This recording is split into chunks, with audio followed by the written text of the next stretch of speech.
The thing that the UK, Britain has is we invented stamps, the idea of stamps. And it was actually two things that came together in close proximity. One is the postal reform to make basically first class as we know it now throughout the UK. When you sent a letter, the people receiving the letter paid, and if they didn't like the look of the letter, they refused to pay. Meanwhile, the Royal Mail were not making any money, so they decided that they would introduce some form of receipt. Now, there's some debate about the invention of the stamp. Sir Rowland Hill got the credit, but the James Chalmers of Dundee, he actually was working on the stamp, but the two principles came together. So Sir Rowland Hill got the credit. Since it was never done before, they experimented with the penny black. The world over, every stamp manufacturer wants a penny black, but they're only printed in certain numbers. 68 million were printed, but most were thrown away because there were no collectors. There was no reason to keep a receipt that long, so 95% more were destroyed. There was no stamp collectors. That didn't happen in a serious way for another 40 years. So the penny black was the first stamp. Because the Royal Mail was worried about people reusing the stamp, they introduced the penny red, and for higher postage rates, the tuppenny blue. So that's why they're three stamps.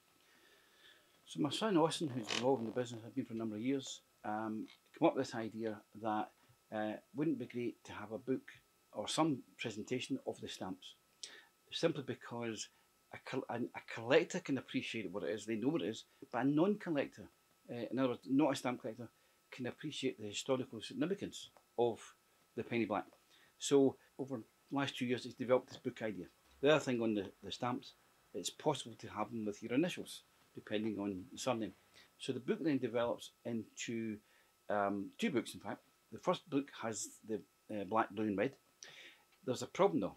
There are two blues. There's an 1840 blue, which matches the black, but they also issued the tuppenny blue again a year later, 1841, with a white line added. When people do these things, they're confused with what tuppenny blue they're getting. So what Austin's done is the book design front has the three stamps, because that's right, but the contents actually has the four stamps. It has the second tuppenny blue to avoid confusion. So it's basically a stamp album with an awful lot of text. And for that point of view, it's never been done before. A lot of leading experts think they can't imagine why it hasn't been done. Well, they have to look to Austin. We did some market research and people were very interested. So it's unique because it's never been done. And a lay person could pick up the book. They don't have to be a stamp collector, and it'll make sense to them. It's not too technical and in-depth. It's not meant to be. So the second book that Austin's produced is the 12 plates of the penny black.